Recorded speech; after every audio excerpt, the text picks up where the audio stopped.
संगठन की तहव्वुर राणा से पूछताछ में बड़ा खुलासा हुआ है। युवाओं को कट्टरपंथी विचारधारा से जोड़ता था तहव्वुर। जानकारी मिली है मरकज उद दावत वल इरशाद संगठन चलाता था। तहव्वुर ने एमडीआई संगठन के जरिए लोगों को बहकाया है, बरगलाया है। मरकज उद दावत वल इरशाद अब जमात उद दवा लश्कर ए तैयबा से जुड़ा हुआ है। जमात उद दवा संगठन हिजबुल मुजाहिदीन की ब्रिगेड से तहव्वुर का संबंध है और आईएसआई की मदद से ये फंडिंग किया करता था। भर्ती का पूरा नेटवर्क तहव्वुर राणा की तरफ से तैयार किया गया था। तो ये बड़ी जानकारी मिल रही, बड़े खुलासे हो रहे हैं। हमारे सहयोगी जतिन हमारे साथ सीधे जुड़ रहे हैं। जतिन, बहुत बड़ा खुलासा है कि पूरा नेटवर्क एक तैयार किया गया है, यानी एक स्लीपर सेल तैयार कर दी गई है। जब जरूरत हो तो इस्तेमाल के लिए उसको अब ट्रैक डाउन किया जाएगा। और बिल्कुल सबसे बड़ी बात यह भी है कि इस पूरे नेटवर्क को तैयार करने में आईएसआई ने बहुत अहम भूमिका निभाई, चाहे वो फंडिंग को लेकर हो या लोकल सपोर्ट प्रोवाइड कराने को लेकर। इन तमाम बातों को देखते हुए एनआईए लगातार तहव्वुर राणा से पूछताछ कर रही है। तहव्वुर राणा की जो मेल है उससे संबंधित 12 ऐसी ईमेल आईडी अभी तक एनआईए इन्वेस्टिगेशन में सामने आई है, जिसके डाटा को डंप किया जा रहा है और संभवतः उसके बाद आगे इन्वेस्टिगेशन की जा रही है। लगातार तहव्वुर राणा से पूछताछ की जा रही है। तहव्वुर राणा ने बताया कि कैसे वो कनाडा में बैठकर एक पूरा संगठन चला रहा था और उस संगठन को आईएसआई फंड कर रहा था और उसका मकसद ये था कि समय आने पर उस संगठन से तैयार हुए लड़के किस तरीके से भारत को दहलाने की साजिश में शामिल हो सकते हैं, उनका इस्तेमाल किया जाना था। सबसे बड़ी बात कि तहव्वुर राणा से पूछताछ के दौरान कुछ ऐसे लोगों के स्केचेस को एनआईए तैयार कर रही है ताकि आने वाले दिनों में उनकी पहचान कर उनकी गिरफ्तारी जो है वो संभवतः इस पूरे मामले में की जाए। एक तरफ एनआईए की अपनी इन्वेस्टिगेशन है, दूसरी तरफ अमेरिका की जांच एजेंसी एफबीआई की जो इन्वेस्टिगेशन है उसको भी काउंटर कराया जा रहा है तहव्वुर राणा से, क्योंकि उस इन्वेस्टिगेशन में भी तहव्वुर राणा ने कई चौंकाने वाली बात किए थे।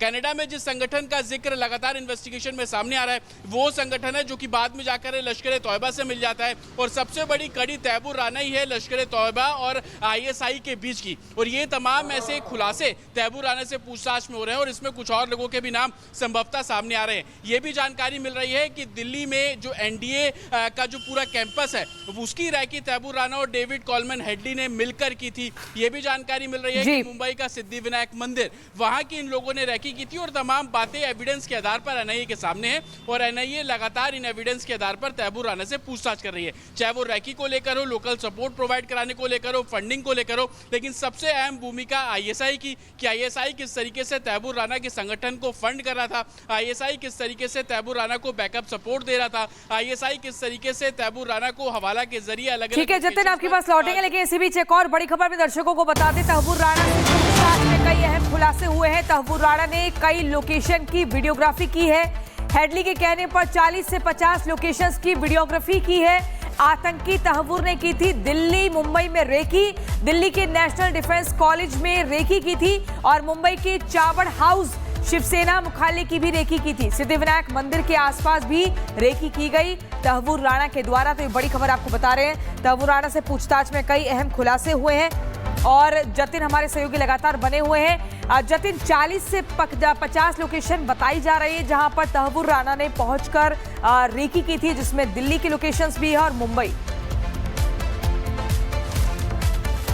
बिल्कुल 46 ऐसी लोकेशंस है, ना सिर्फ रैकी की गई बल्कि इन जगहों की वीडियोग्राफी भी संभवतः की गई और वो सबूत अब एनआईए के पास है और उन्हीं सबूतों के आधार पर तहव्वुर राणा से लगातार पूछताछ की जा रही है। दिल्ली में जो नेशनल डिफेंस कॉलेज है उसकी रैकी की गई, मुंबई में सिद्धिविनायक मंदिर, और ये वो इलाके हैं जो कि एक ने कहीं ना कहीं दिल्ली की गरिमा और मुंबई में सिद्धिविनायक मंदिर एक आस्था का केंद्र है, वहां को टारगेट करने की इनकी मंशा थी। ना सिर्फ रैकी की गई बल्कि तहव्वुर राणा ने डेविड कॉलमैन हेडली को यह भी बोला कि जब वो भारत आ रहा है, मुंबई में उसका ऑफिस सेटअप किया गया, दिल्ली उसको लाया गया, तो बड़े लोगों से मिले ताकि इनसाइड इंफॉर्मेशन जो है वो निकाली जाए। आपको याद होगा पिछले कुछ समय से हनी ट्रैप के मामले, चाहे वो भारतीय एजेंसीज में हो, भारतीय फोर्सेज में हो, डीआरडीओ में, इस तरीके के मामले देखने को मिले। ये पैटर्न उस समय से चलता आ रहा है कि बड़े लोगों से मुलाकात करना, बड़े लोगों से दोस्ती बनाना और उसके बाद इनसाइड इंफॉर्मेशन निकालकर उसको भारत के खिलाफ ही इस्तेमाल करना। और ये सारी जो इन्वेस्टिगेशन है वो तहव्वुर राणा कन्फेस कर रहा है, एनआईए इन्वेस्टिगेशन इन्वेस्टिगेशन के दौरान, पूछताछ के दौरान,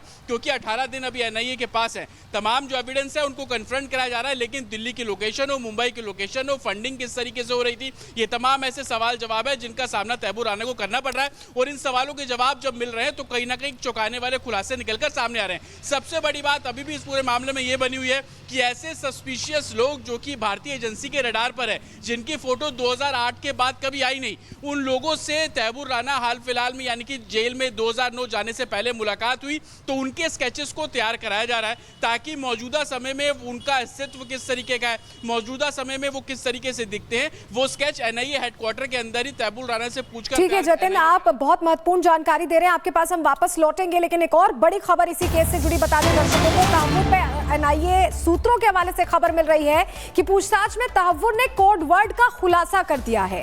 राणा हेडली आईएसआई के अधिकारी का एमएमपी था कोड वर्ड, यानी कोड वर्ड्स के जरिए बातचीत होती थी, संवाद होता था। और अब पूछताछ में यह खुलासा हुआ है कि राणा, हेडली और आईएसआई के बीच एमएमपी कोड वर्ड का इस्तेमाल होता था और इसी के जरिए जो इंफॉर्मेशन थी वो आगे पहुंचाई जाती थी। जतिन हमारे साथ जुड़े हुए हैं। जतिन, खुलासे लगातार हो रहे हैं, कोड वर्ड्स के जरिए बातचीत पहुंचाई जाती थी।